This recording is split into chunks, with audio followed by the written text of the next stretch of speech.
الحمد لله رب العالمين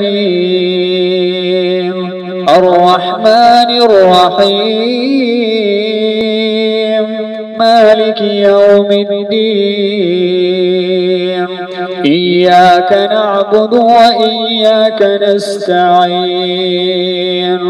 اهدنا الصراط المستقيم صراط الذين أنعمت عليهم غير المغضوب عليهم ولا الضالين.